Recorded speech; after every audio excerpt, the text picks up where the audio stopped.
দুপুরের মেনুতে থাকবে সর্ষে বাটা ঝাল। শুনে কেমন একটা জিভে জল আসে না? তাও যদি আবার হয় ভোলা মাছের সর্ষে বাটা। কোনো রকম কাটা বাছার ঝামেলা নেই। আর টেস্টি টেস্টি এই সর্ষে বাটা ঝাল খেতে কেই না পছন্দ করে। তো নমস্কার বন্ধুরা, আজকে চলে এসেছি ভোলা মাছের সর্ষে বাটা একটু অসাধারণভাবে রান্না করার রেসিপি নিয়ে।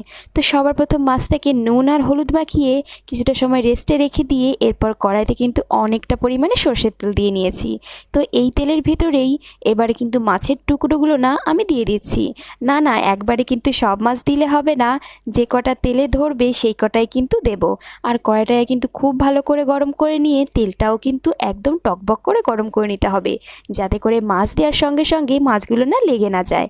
তো এখানে দেখুন আমার মাছগুলো না এক পাশ ভাজা হয়ে যেতেই এবারে কিন্তু মাছগুলো নাকে আমি উল্টে দিচ্ছি। যেহেতু আমি তেল আর কড়াই খুব ভালো মতন গরম করে নিয়েছিলাম, সেই কারণে দেখুন মাছ কিন্তু লেগে যাওয়ার কোনো রকম ঝামেলাই নেই। তো মাছগুলো না উল্টে পাল্টে বেশ ভালো করে এই যে লাল লাল করে ভেজে নিয়েছি। সব মাছ ভাজা আর দেখালাম না, অল্প কিছুই দেখিয়েছি।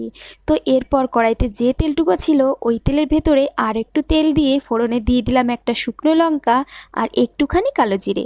দিয়ে দিচ্ছি একটা বড় সাইজের টমেটো বাটা।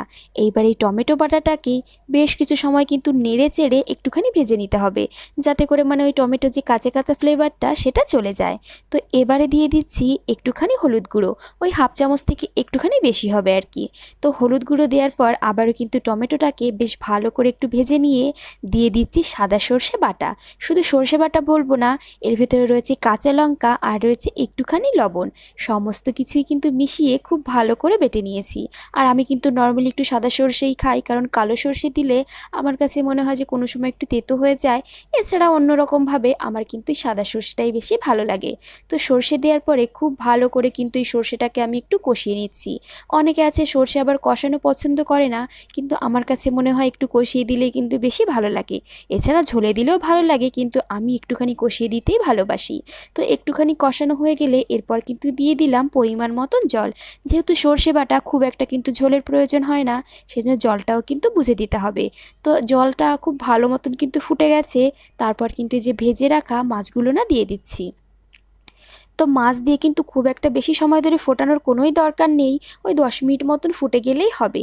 তো গ্যাসের ফ্লেমটা এবার একটু কম করে দেব, আর ঢাকা দিয়ে কিন্তু এই মানে মাছটাকে খুব ভালো মতন একটু সিদ্ধ হতে দেব।